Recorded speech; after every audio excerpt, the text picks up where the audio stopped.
This is the Decibel Geek Podcast with Aaron Camaro and Chris Czynszak.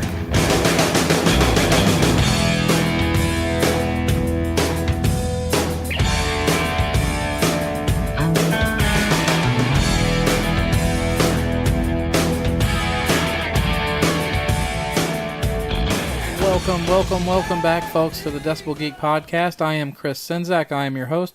Aaron Camaro will be joining me shortly for our special guest interview today. Want to go ahead and just thank everyone for listening to the show.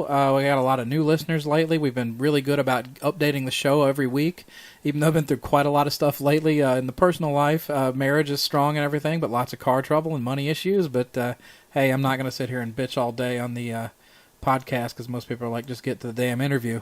So let's go ahead and tell you what you're in for today. We have a special interview with Loretta Caravello, who is better known as the sister of Eric Carr, the late great Eric Carr, former drummer of Kiss, who we lost tragically too early years ago. This is a great discussion we had with Loretta. She recently put out a couple of months ago Unfinished Business, which is a CD of basically unfinished ideas that Eric Carr had put on tape. And she's fleshed them out with special guests coming in to play on the album. There's some very well-known names on this record, and they transformed some of these old tracks and even just basic demos into some pretty amazing songs. And we're going to talk about that. We're going to talk about Eric's life. We're going to talk about what it was like when he started with Kiss. We'll talk about Eric's audition tape, which some of that was actually used for the new album. We're going to talk about the rumors about Vinnie Vincent owning Eric Carr's makeup design. She's going to help clear that up for people. People have not, known what's happened with that. There's rumors about how her family's relationship with Gene Simmons and Paul Stanley and what went down towards the end of Eric's life, and we'll get into that a little bit also. We'll try to answer some questions for you, some questions that have burned up Kiss message boards for years. As you all know, we are all big Kiss fans here, so we thought this would be a good way to do it. There's also a little bit of a preview to a new project involving Eric, a couple of new projects involving Eric Carr that are going to be coming down the pike soon, hopefully. One involving special candid photos, and I know Kiss fans just like me love all the candid photos of Kiss. We can't get enough of that stuff. So without further ado, I'm not going to take up too much time with this intro, and we'll go ahead and get on with the interview. Here is me and Aaron Camaro talking with Loretta Caravello.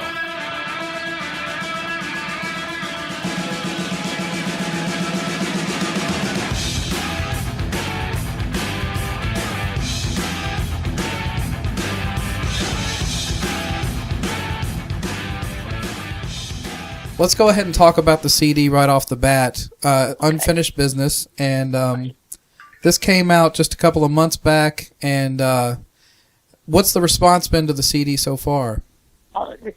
It's been great. I thought, I figured like maybe somebody would say, well, stuff is, a lot of it's incomplete or whatever. A lot of it's demos, all right? So you said you didn't hear it, but I'm going to give you a link where you can really listen to it. Oh, that'd be great. And I'll send you, a few copies.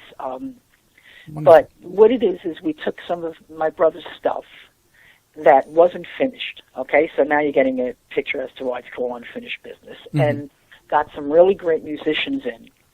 And they took it on themselves, and they completed the songs. Like, if you listen to Shandy, we had my brother's vocals from a DAT tape when he auditioned. Okay, and they were just isolated vocals. So I took the vocals, and I gave it to a friend of mine in Los Angeles, Charles Sedlak. He put guitars and everything to it, and then a trance singer, Marsha Jewell, put the vocals. So I don't know if you've heard that. Yeah, I've heard a good chunk of it. Actually heard a lot of that on the podcast episode. And the kids are digging it. I mean, they really like it. And it's amazing what you can do with technology nowadays. Oh, it is. Yeah. Technology and love, because let me tell you, a lot of it was a labor of love for everybody involved. Yeah. It wouldn't have ended up the way it did, and it really did. I mean,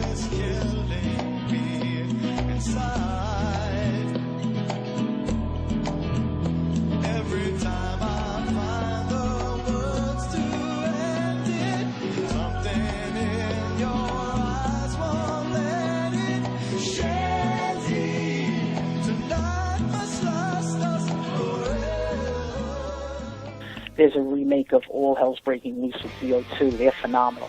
And there's Car Jam with Joey from ZO2 doing the drum solo and key marsalos on it. It's really a great CD. I'm surprised how it came out myself.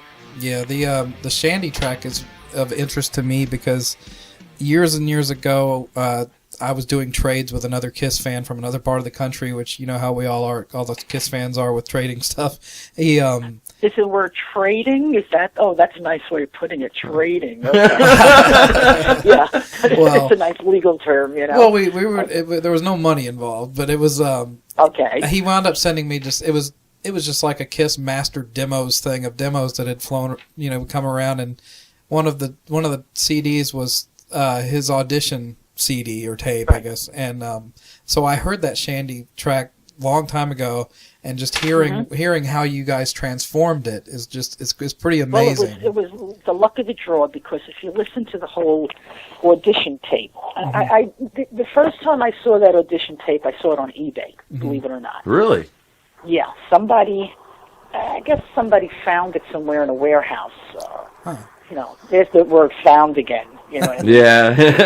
Yeah, it was found, and somebody was auctioning it on eBay, and I saw it, and believe it or not, I happened to know the guy that was auctioning it.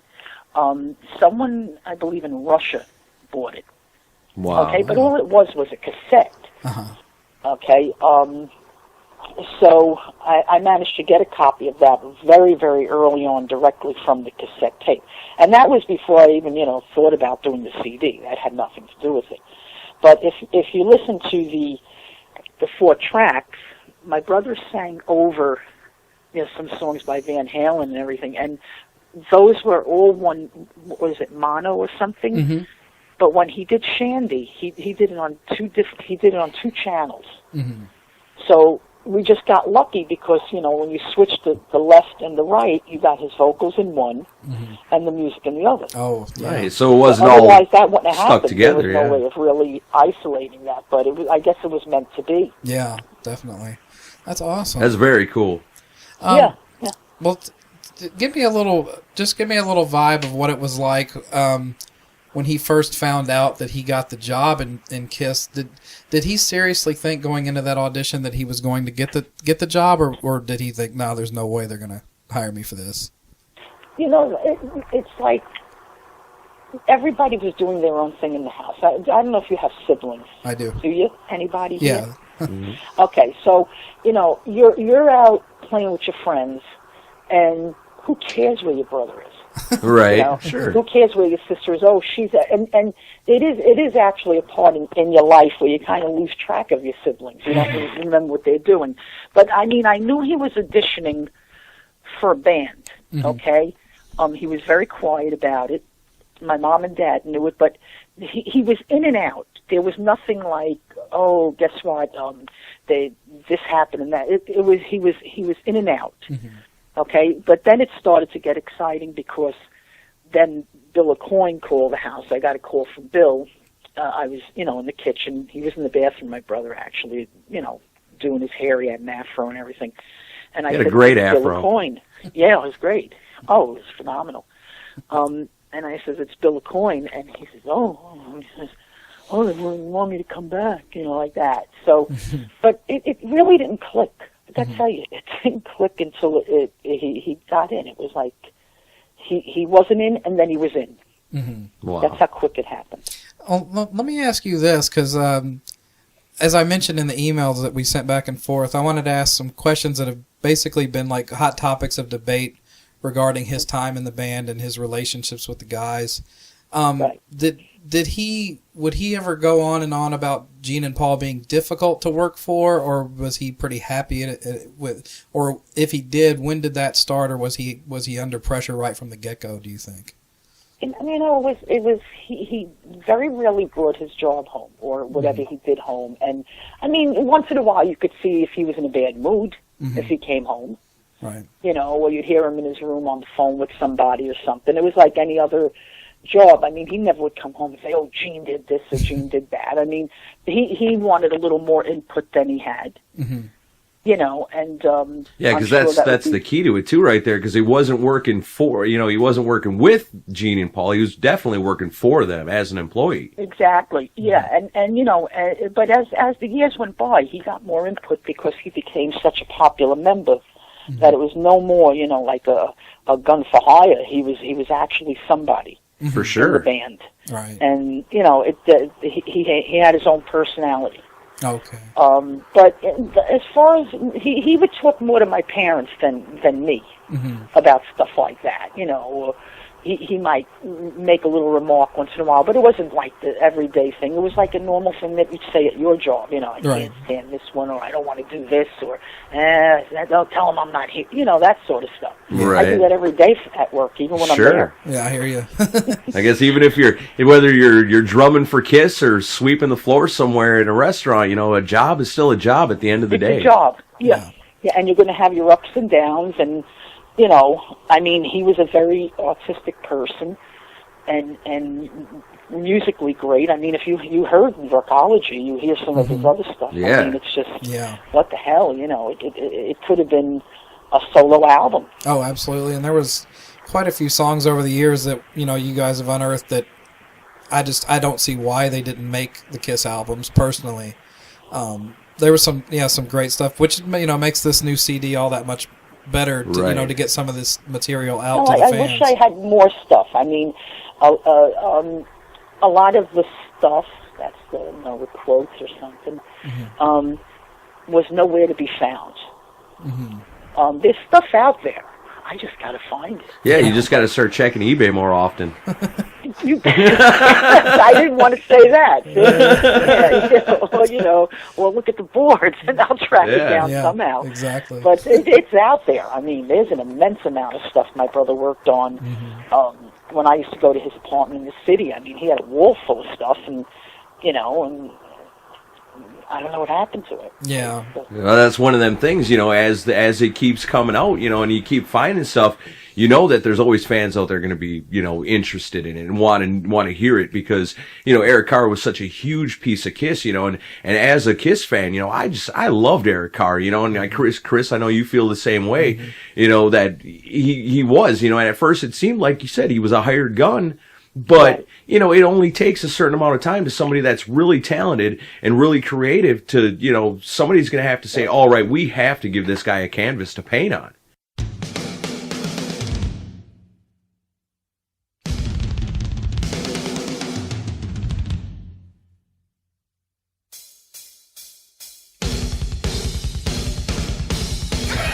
It's too good. That's genuine. Yeah. Too. That's the key. Is that it wasn't an act. You know what I mean? He really loved the kids and he loved what he was doing. Let me tell you my Eric Carr story. Now, I never got to actually meet Eric, but my first concert was the Hot in the Shade tour in 1990, which, as we all know, was Eric's last tour with the band. And I guess I was about 12 or 13 at the time, and my older brother and his girlfriend took me to the show by ourselves, and our car wound up, the battery wound up dying in the car during the show because my brother left the headlights on. And about 3 o'clock in the morning, my brother wound up calling my father to come pick us up because we didn't know what was wrong with the car because we were stupid. And him and my mom drive out, and well, actually, it probably wasn't 3 o'clock. It was late. I know it was in the middle of the night. And they drive out, and some of the crew is still in the backstage area. And now, you mentioned your brother's name, right? my brother's name was Eric. And my mom had no clue who Eric Carr was. She just knew I was a fan of the band. So my dad and my mom pull into the wrong entrance at the amphitheater, and they end up going to the backstage area where all the crew's loading out everything else. Yeah. And my mom gets out of the car and she starts screaming, "Eric, Eric, where are you, Eric?" Next thing we know, one of the crew members comes up and he's like, "Ma'am, he's already left for the hotel." And she's like, "What are you talking about?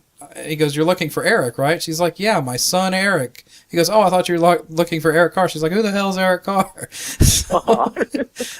Imagine this middle-aged woman out there. Close to meeting him. Yeah. She thought think about that, how close, she Yeah, they could have said, oh, he's right over here. Let me get him for you. Well, the crew member if he would have heard her, he probably would have came out and started talking to her. Oh, I know he would. But yeah, the crew member was thought she was some sort of lovesick groupie. Let me check this one out. Yeah, I'm sure there was plenty of them. Oh yeah. That's one of his vices. Yeah. But if I was, if I was his age and had his lifestyle, I'd go for it. Yeah, sure. Why not? You might as well live it up while you can. I'd get a different name. I'd be called something else, but that's the way it works. Yeah, guys always get a pat on the back. Contemplating the mysteries of the universe, like what were Metallica and Lou Reed smoking? This is the Decibel Geek Podcast.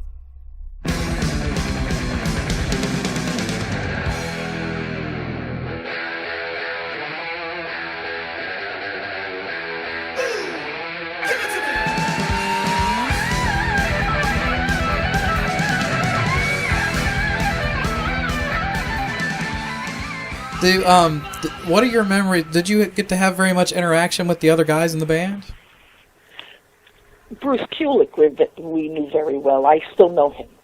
We talk, a lot, and we do things together all over the internet. Like, he was really involved with the CD, and he helped promote it, and he was on some of the songs. We used some of the tracks, and he just did videos for us. He was really always a friend to my brother and to the family. He was always there for us. As far as Gene and Paul, no, I don't think I heard from them for about 20 years. Really? But not because, there were any kind of words or anything. It just didn't work that way, That's what happens sometimes. I was never friends with them, basically.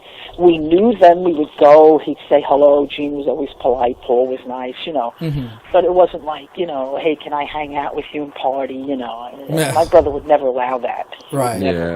Yeah, he would. He'd go out with, home with 20 women if I was there. That was not going to happen. Yeah, let's all keep our sisters away from Gene Simmons, right? Exactly. My sister with a big mouth out of here. Well, let me ask you a few things that have been brought up on message boards, and maybe you can help dispel some of the rumors. And I don't have a dog in this hunt. I'm just asking as a fan from some of the stuff I read. And who better to ask than you, who you handle things for Eric at this point. Well, one thing that I've been hearing over the years is that Vinnie Vincent actually owns Eric Carr's makeup design along with his own. Is that true? I heard that too, and from what someone told me, a lawyer, that it's not.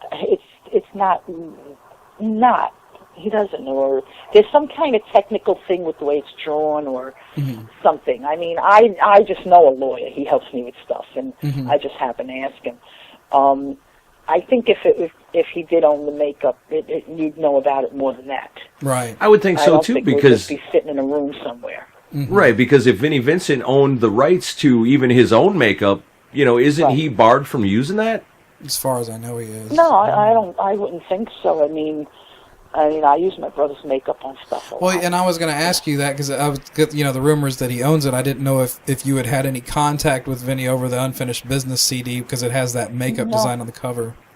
No, you see, that photograph was licensed from a photographer. I got you. So anybody can use a picture with my brother with makeup on a book or anything like that. Okay. Now, if they start to, make little dolls running around and little cars with my brother's head coming out of it, then there's a problem, because that's more or less merchandising. But you can license a photo of my brother from unmasked and put it on the front of a book if you write it, or a CD.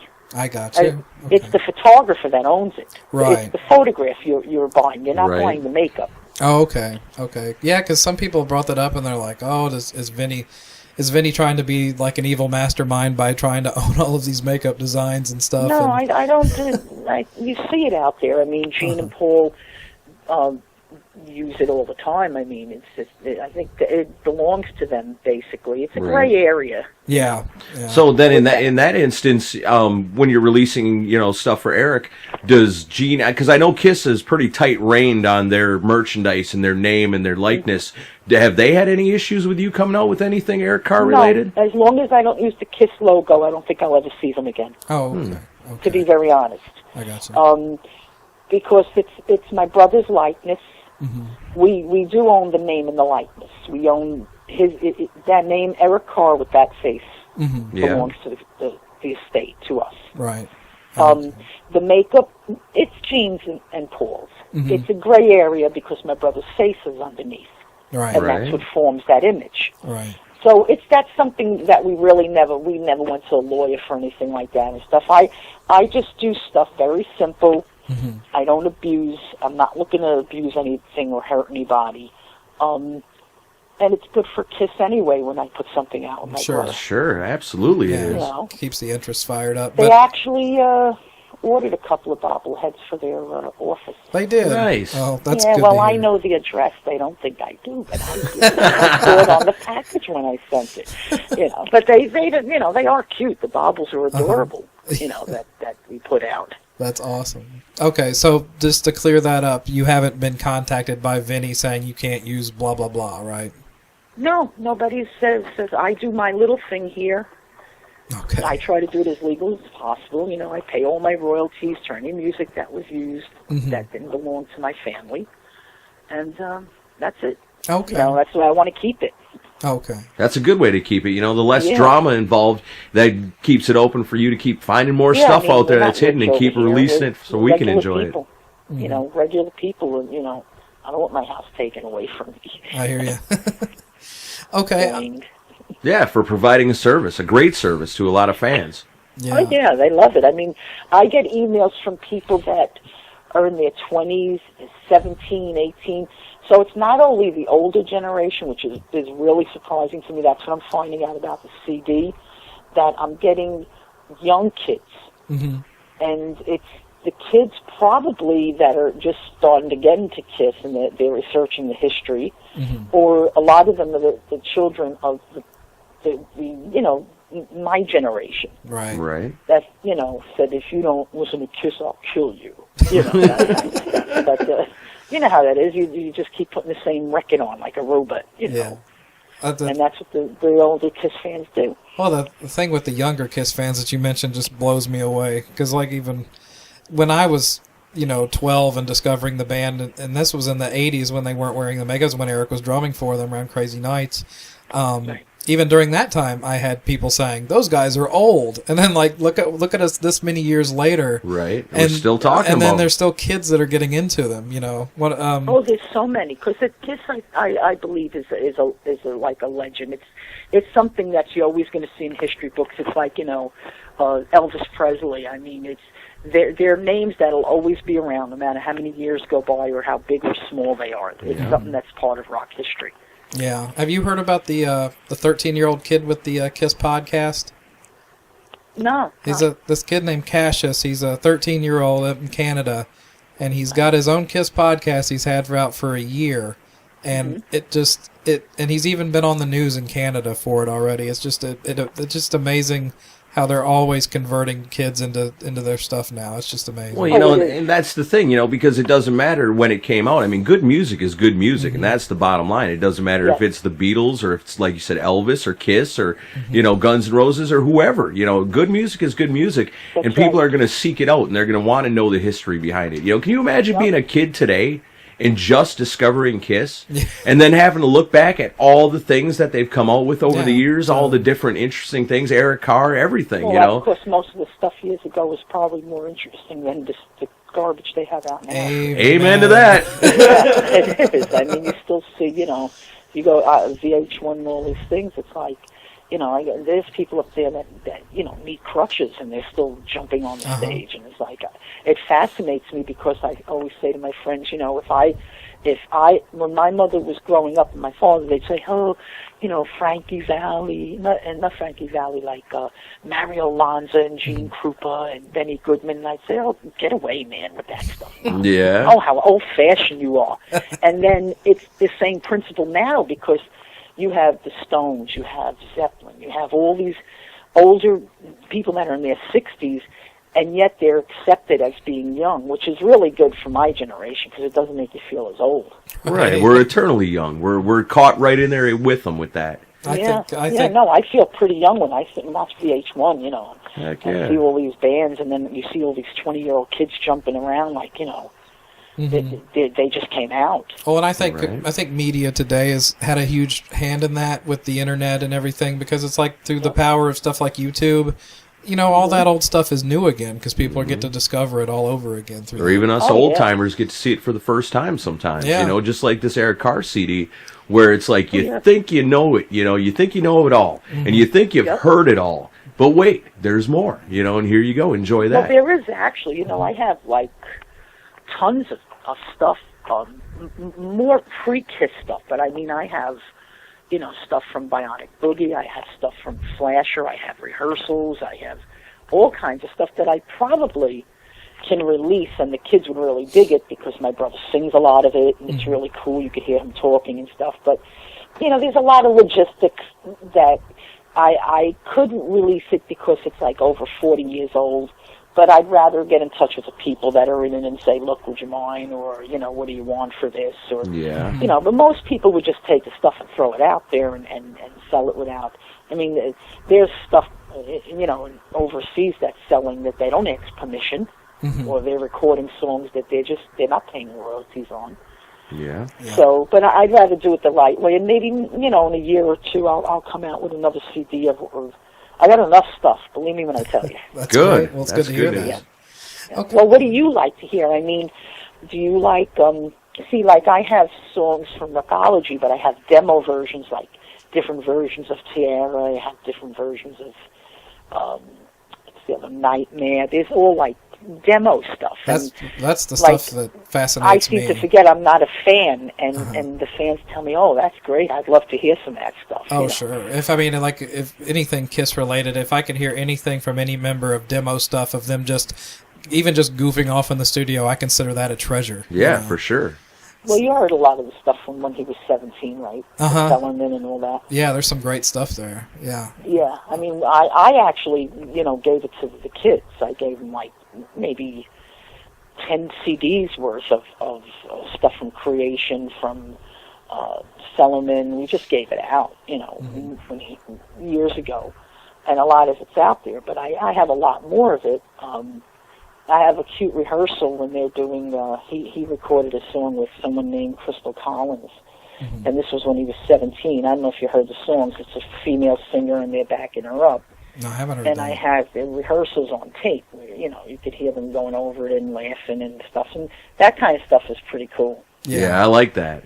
Gives you a little peek into their actual personalities, of guys you look at, for Eric or, whoever else musically you enjoy, because the bands are on a different level than we mere mortals, but to be able to look into who they are and their personality when there's nothing to lose and they're just cutting back and having a good time or whatever, that is really cool. I always enjoy that. I like that stuff better. I like that stuff better even when I'm looking at pictures. I like to see pictures outside of the band. Sure. Putting an end to ugly rumors, Gene Simmons does not have a cow's tongue. You're listening to the Decibel Geek Podcast.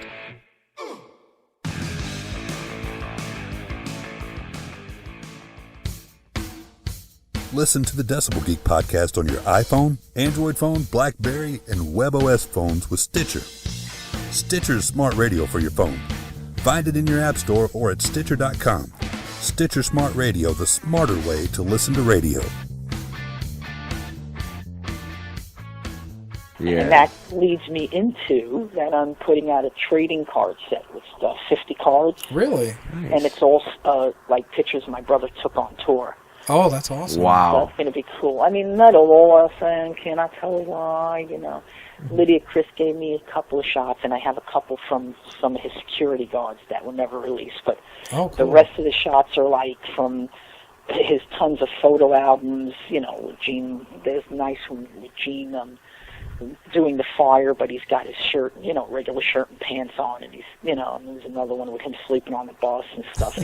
Just things like that kind of stuff I thought would be cool. Oh, those are great. Yeah. Especially good. Like the Kiss plane. There's a picture of a plane with the Kiss logo on it. Oh, yeah. And that reminds me that you mentioned Lydia Criss, because that's it. I'm totally fascinated with that idea, because I'm not sure. Have you seen her book that she put out?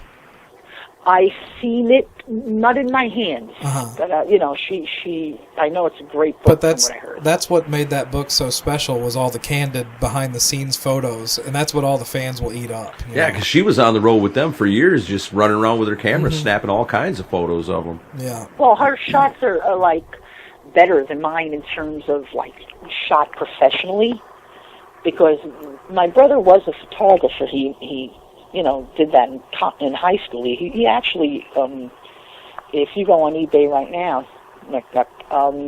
there's some photographs he shot that I'm auctioning off was his homework assignments, and these are actually photographs with his handwriting describing what they are and stuff. Oh, cool. We have tons. I mean, I have tons of his homework and artwork. So, we got to share it with the kids, because whatever I make, I put right back into the next thing. Oh, okay.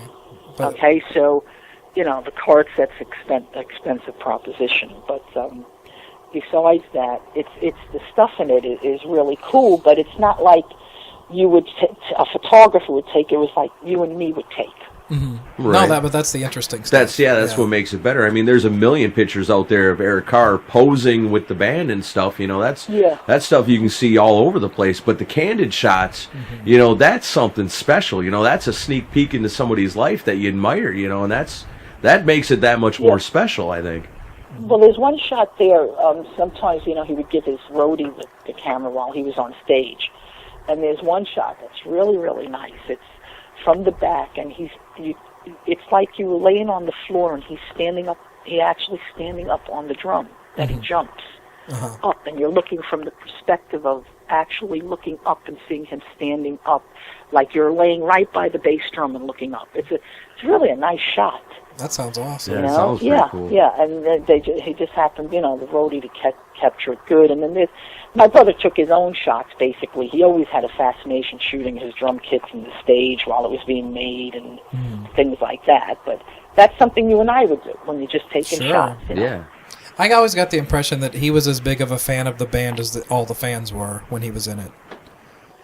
Was he a big fan of them? Well, not before he got in the band, but like when he was as he was a part of the band, I got the feeling that he would get just as jazzed about Kiss as the fans would.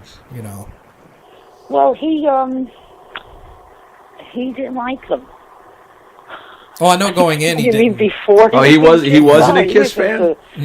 No, he was into Zeppelin and things like that. John Bonham. Yeah, I mean, that shows. Nobody was into Kiss. I wasn't into Kiss. I was like, Oh, no, I'm not saying that he was a fan beforehand, but I'm saying when he was in the band, it seemed like he had as much of a passion for the group while he was playing. Oh, well, he was in it. Forget it. It was to die for. Yeah. I mean, it's like anything else. And that's the thing, like Eric, too. He seems like, it always seems to me like he had like a childlike soul, that the guy was just so happy, I don't know. You get a good feeling when you think about Eric Carr, He just loved the people, and he appreciated what he had. Yeah. And that's what a lot of people don't do today. Yeah, and his... He was just thankful for everything that he had. It was like he always said, what he always say. He says, this is like a dream come true for me. It's a dream come... And you heard him in interviews say that. And he really meant it. I mean, I have a receipt with him fixing stoves where he wrote his job, and it was January 1980. All right, he wrote that he fixed the gas pipe and this and that and on the job ticket, and then where is he in Kiss 4 months later? Yeah, right. Imagine going from that to that. Going from 4 months in only a 4 month span. Because I was amazed. I said, "Wow, this is January 1980," and by April. He was auditioning and practically in. And then by November, he was playing to packed stadiums in Australia. Yep. Out on the street for a living.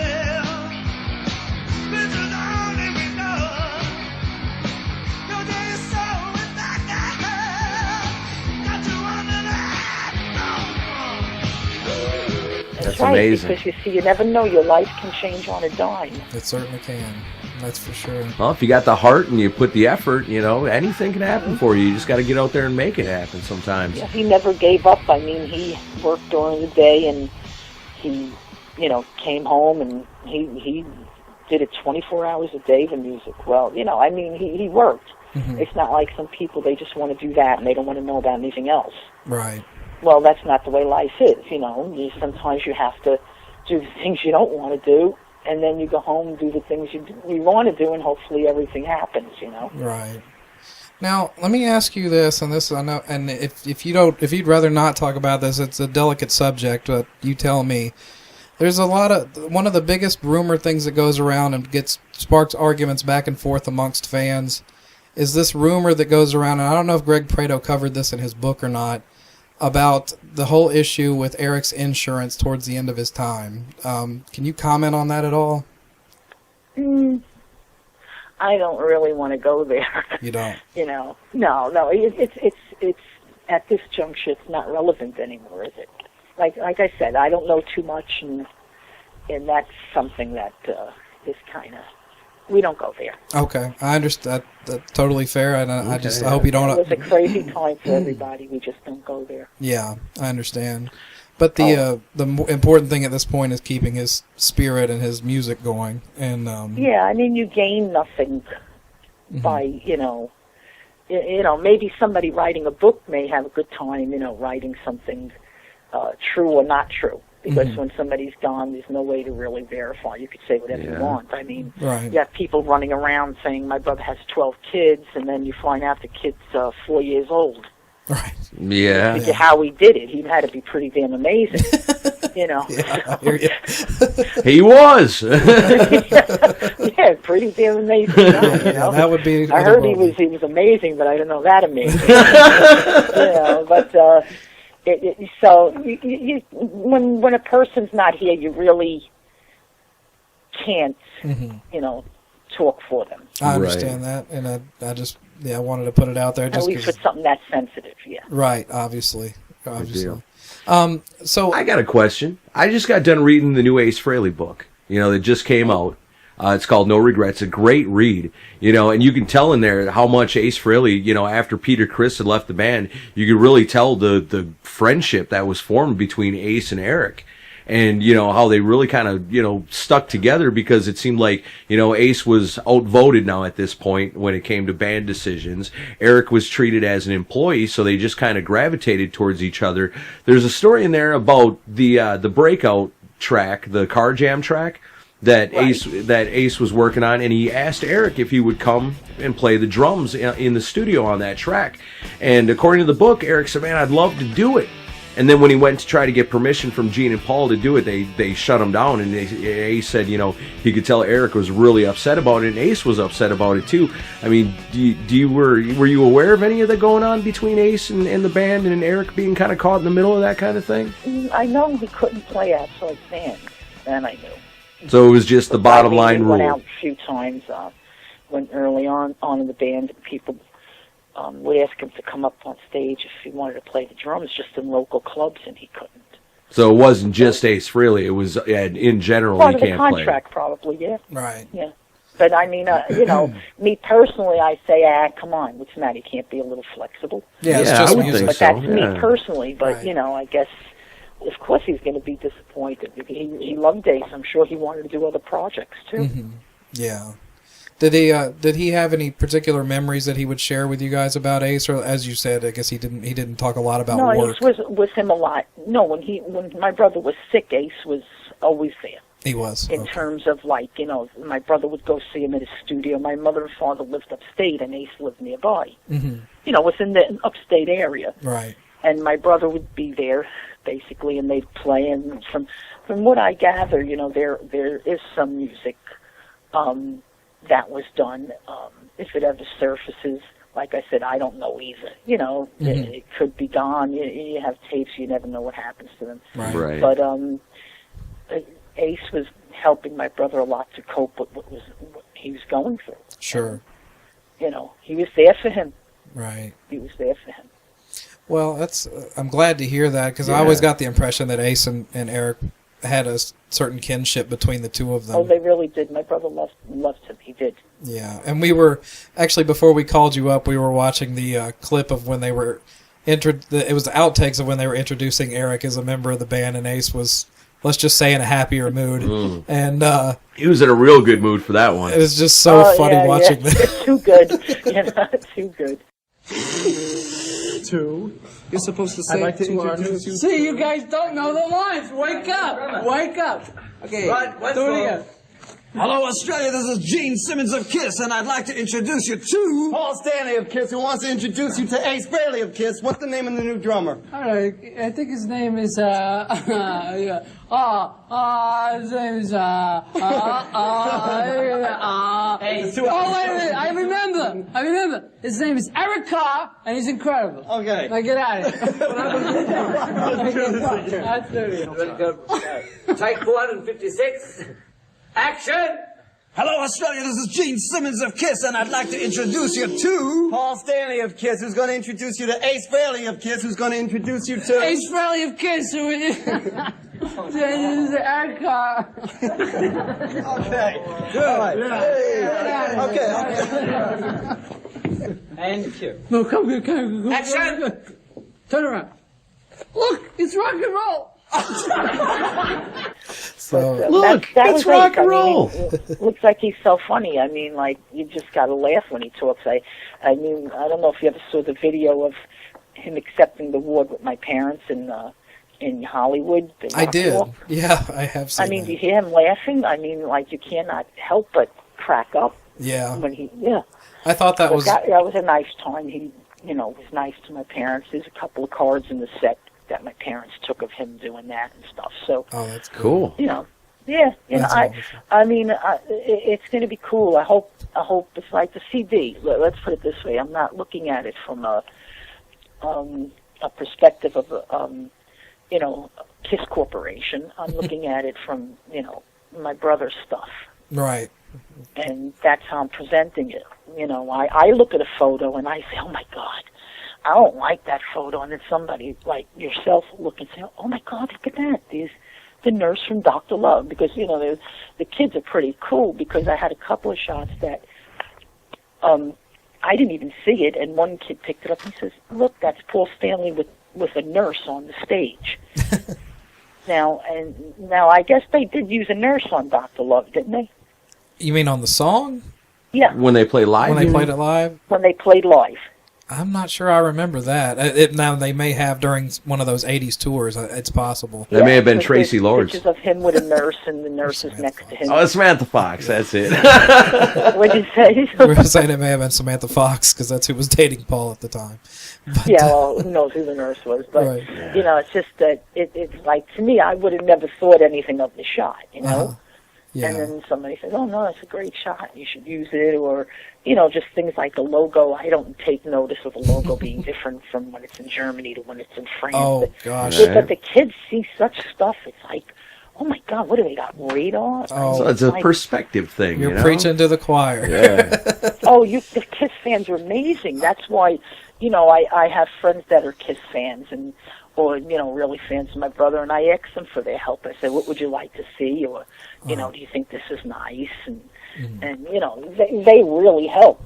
Yeah. They love it. They enjoy it. They say yes to everything. Yes, more. Yeah. More. Oh, yes, yeah, more. Yeah. There's- They love the shot. Yeah, if you ask me what I want to see, I'll just say everything. Yeah. So, Just more. Just keep it coming. Yeah, to me, Just keep it because coming. I've seen it for so many years, it's like, to me, it's, if I see handwritten notes, it's handwritten just stuff, my brother's stuff. right. But then you read it, like, as the years have gone by, and everything I see finds a place. Like I saw lyrics written once, and then I saw his song on Bryan Adams' album, and I said, oh, let me see. And I said, that was the lyrics. He wrote the lyrics, and you understand, like, everything, like, I'll see things for the elder, and then I'll read something, and then I'll say, oh, this was what this was, or... And it's still going on 20 Yeah. years later. And So it's like a puzzle for you, finding huh? homes for things, Yeah. And I'll tell you, if you mentioned the Elder, if you have anything from the Elder, that is high prized stuff for KISS fans. Well, I have stuff per se, in terms of, like, I'll tell you this much, there were alternate versions for all the songs. Yeah. There's a couple of songs that were never released. Yeah. There's could about be released in the 15 future? stage designs for a show. Really? Things like that. There's handwritten notes and stuff. But I can't really put that out. Right. You know. Yeah, because you'd have to kind of get permission from the rest of the band. I don't know. You know, like you say, you know, I guess, you know, you put the logo on there, there's going to be trouble. You know, yeah, but no, I wouldn't put the logo. I mean, there's, you know, handwritten notes on the back of the Kiss, the Elder biography by Gene wrote, you know, correcting notes and stuff. And it's my stuff. Right. I mean, it's my brother's. He took it home. It's his. Mm-hmm. There's costume design drawings. Oh, I'd kill You to know, see like all from this stuff. 1982. Yeah. Before I think they got in Vinny. Right. This was after Ace left. So a lot of them my brother did, you know, and a lot of them are, you know, sketches. They're mine. I mean, I didn't draw them, or he didn't, you know, some he drew, but you know, it's stuff my that's stuff. fallen I into can your do what possession. I want with it, but I probably would put it out without, you know, charging for it. Right. Okay. You know, just to share it out there. yeah, just, you know, what you can do is, you know, is there an Eric Carr official website?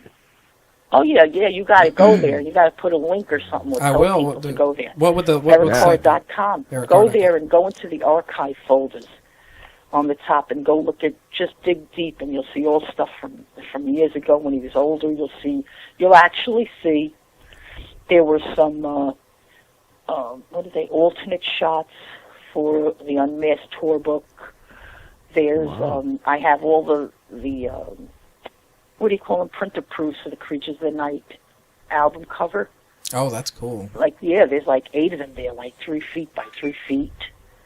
There's, you know, the original photos that from Love It Loud poster where you see the sheets in the back. And all that kind of Yeah. stuff. Wow. Yeah, That's cool, nice yeah. stuff. Oh, I'd love to see. We got to that. go check that out. That's ericcarr.com. Yeah. So You everybody- just go into I think there's on the top link, there's a memorabilia, and go and click, there's like 25 different links there, and it'll show you, you know, press photo corrections from, you know, Creatures of the Night and things. There's a lot of other stuff there, too, like, you know, more memorabilia things that I have. Like the site visits are jumping up right now as we speak. Yeah. No, my favorite that is for my niece in 1982. This was for the Elder. They received an award in, you remember that magazine, what's it called? It's still out, I think. It's a German magazine or Swedish or something. Is it Poster Magazine? Okay or something? Okay. Yeah, I think there was OK Magazine from Sweden. Yeah, something like that. And they give out a black Smurf and a gold Smurf. I've seen a picture of Eric holding that. Yeah, I have that award. That's for the Elder. Oh, and wow. that's for the worst or the strangest album of the year. That will definitely get that award every time, won't it? The Elder. That's what probably one of the only awards they've ever gotten for something being bad, unusual or bad. Yeah. That's what Chris and I were kind of talking about that, and, you know, I got to imagine at that time, you know, Eric was probably just as happy as could be just to be involved with Kiss, but did he ever give you the sense that, you know, this isn't the Kiss that I knew when I came into this, this is really strange? Did he ever say anything about the experience of recording that album or anything?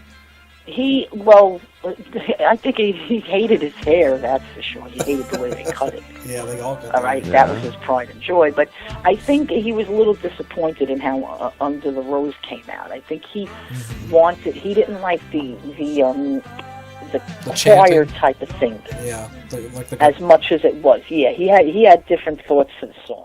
But, you know, you're not really going to say anything, you know. Sure, not in that position. Not that soon, you know. But there were a lot of things planned for the Elder. I mean, there's like stage designs, and they have where they pull somebody up on stage and they go to a wishing well and all kinds of stuff. And a lot of this stuff that's written, like my brother wrote some notes about ideas, and these ideas, you got to remember, they go back to like 1982, and he has notes about Kiss, you know, going to the Intrepid, or Kiss performing with Stephen King in one of Stephen King's novels and, just stuff that you're seeing now, actually. It's really we're about holograms on the drums and lasers shooting from the sticks and all stuff that they do now. That's crazy. He definitely had a future vision of what was going to happen. Well, that just goes to show how creative I could throw those out there. That's not a big deal because I'm not selling them. Sure. You know what I mean? It would just be to share, yeah. And it's their drawings. They're not, you don't see the KISS logo because all it says on the top is like 1982. Yeah. It's written, But there's legality with everything. Right. Sure. Do we have a tentative idea of when the cards are going to be coming out? As soon as I could get my lazy butt to finish them. I'm actually working on them right now. There's gonna be artist cards in there. A couple of the artists that were on the CD. Okay, that's introductory cards in there, and it's gonna be pretty cool. I would figure around February to March. Okay, cool. I will let you know because I want you to say something about it for me. Absolutely. Yeah, now that we're talking about it now, people are going to be knocking on your door wanting them. I'll send you one card. Oh, you're the one card. Oh, nice, sweet. I want the one with Eric Carr. That I'm not worried about, But I think the kids are going to enjoy it. I'm trying for that, and I'm trying. My goal for this year is maybe a figurine, like Sideshow did. For my brother, but there's those things. KISS can do all that kind of stuff because it's like a big mega machine where. You just tell somebody, we'll find out, how to do this, that, and it's easy. But for someone like myself, it's like, oh my God, how am I going to go through now? What do I So that's the difference. Gene Simmons. I don't know how to do that. And Gene Simmons can just say, make it happen. Exactly. It's done. Yeah, that's what having power is. So, something that's really simple for somebody else is very hard for me. And I've been working on this for a year for an actual. Figurine, not like a bobblehead. This is like a real statue with him standing with a stick and. Cool. I would like that. Looking like him. I mean, so we'll see. I got the feeler out there, and then I'm into some other projects. There's a really cool interview tape somebody gave me that's never been released, and boy, it's good. Yeah, nice. Oh yeah. I just learned things about my brother that I never thought. It was in 1990, and the guy asked such candid questions that a lot of the answers that I didn't have a chance to ask my brother are in there, and I know I'm in the right direction. So. Oh, that sounds awesome. Yeah, that sounds really cool. Wonderful. Yeah, it's like a 2-hour interview. But we're going to edit it and do a few things and maybe put out another little CD, but nothing gigantic like this one. It's just going to be maybe 4 or 5 exclusive little things maybe for his birthday that the kids could buy for, $7-8. Right. Just to cover it basically. Yeah. But we're going to do something like that. That'll be cool. And, it's hard. It's very hard because my brother's not here to promote anything, Right. Yeah. And he wouldn't be. I wouldn't be doing this. But it's hard. But the CD was a success because, for the response and for him not being here, then something good is happening for him. Well, that must be very gratifying for you to know, too, that, even after all this time, after all these years, we, the KISS fans, and I can't speak for everybody, but I think I can speak pretty openly on this, that, we all loved Eric Carr. I mean, I can't think of any KISS fan that ever said, oh, man, yeah, I don't like Eric Carr. Never. That just doesn't happen. There's some guys that like this guy, some guys that like that guy, some guys that take sides on certain issues and things within KISS, but never do you hear anybody ever say, I don't like Eric Carr, or I thought, I didn't think he was that great of a drummer for KISS. There was no cause for that. No. Never, and there never will be. He didn't have an attitude problem. He was just an all-around nice person. He wasn't an angel. I tell people that. He had his vices. It wasn't drugs. He liked his women, and he drank once in a while, but he was a good guy overall, and he had respect for the fans. And when you give love, it comes back to you 10 times more.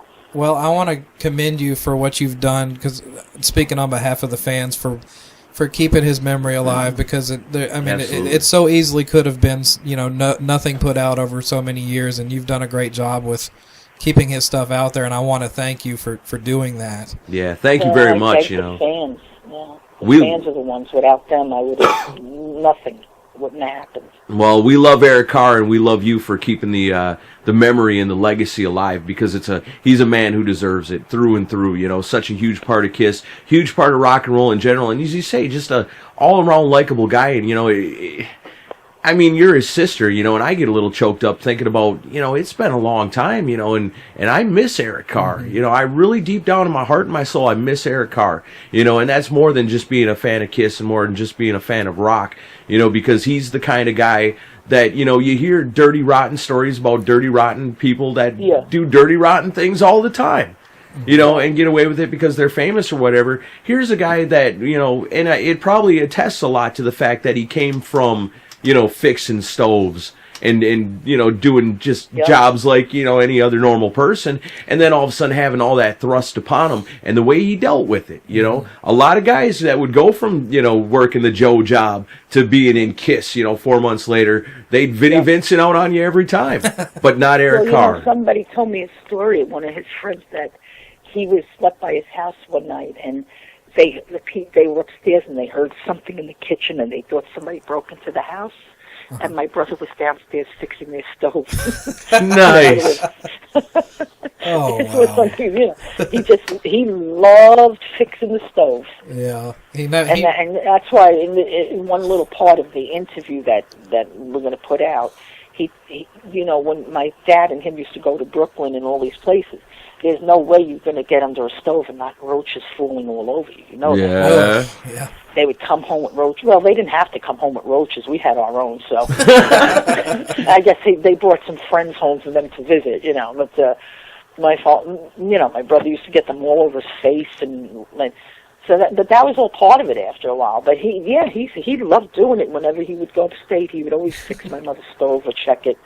Because my father would never. You know how that is when you're the last one to fix your own stuff, Yeah, you do it all day long. Who wants to do it when you get home? Yeah, my mother always yell at my father, "Why are you fixing the stove? What's going on? You're stove man, I can't get my stove fixed." Because he's like, I fixed 8 of them today. Yeah, call the office and set up an appointment, woman. That's what everybody does, right? Right. Yeah.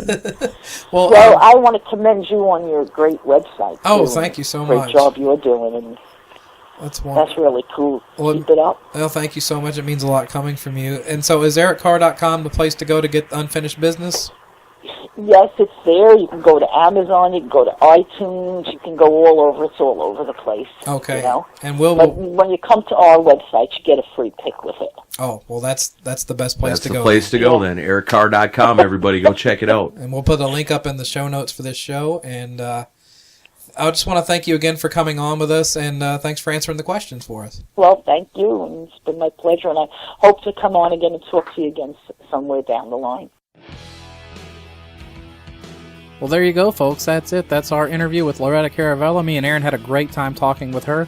Be sure to go to ericcarr.com and pick up that Unfinished Business CD. There will be links in the show notes for all that good stuff and all the cool archive stuff you can check out at ericcarr.com.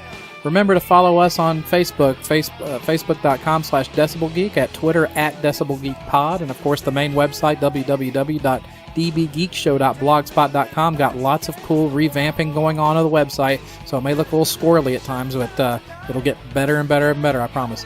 Lots of cool interviews coming up in the future. I'm not going to tell you what they are because it's a surprise. But keep staying tuned to the Decibel Geek Podcast, and go rate us or review us on iTunes if you can. It would mean the whole world to us. You can even say we suck. I don't care. But me and Aaron will be back next week with another new show, and we hope you have a great week. See you later.